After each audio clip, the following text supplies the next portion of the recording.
Chapter 10. Usury, Demographics, and Civilizational Collapse. 1. Usury as the prime mover.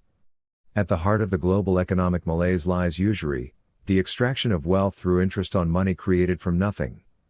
For 3 centuries, it has served as the invisible siphon draining the vitality of nations.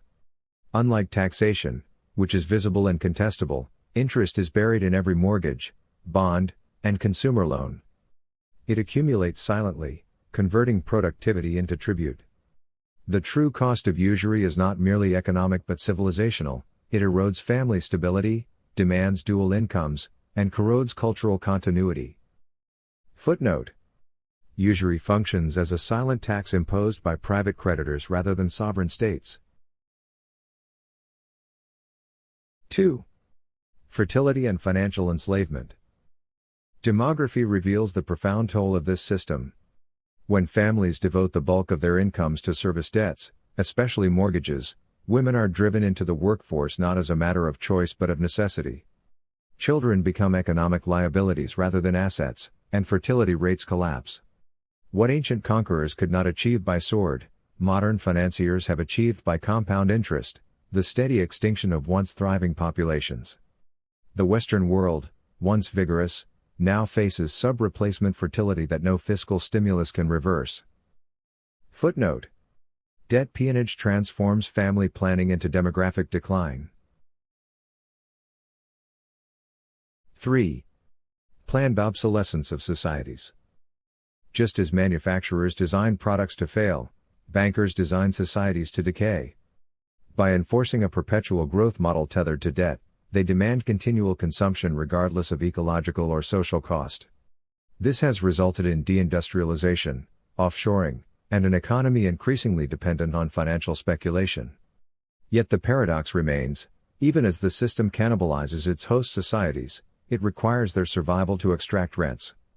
The long-term consequence is structural decline masked by temporary credit booms, a civilization mortgaged to oblivion. Footnote: Growth at interest compels societies to consume their own foundations. 4. The mathematical certainty of decline. Demography operates with the unforgiving logic of arithmetic. A fertility rate below 2.11 guarantees decline within 3 generations.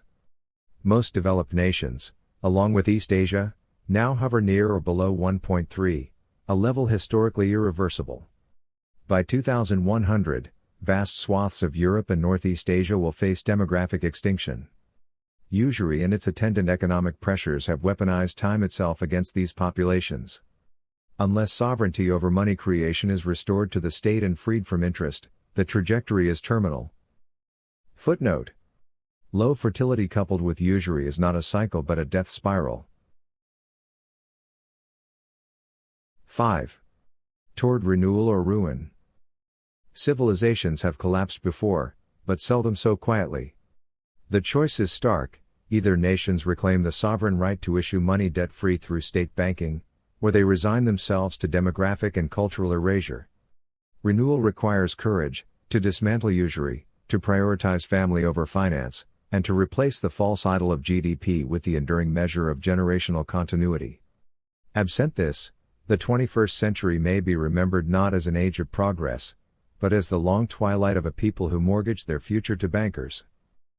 Footnote: The abolition of usury is not merely economic reform, it is civilizational survival.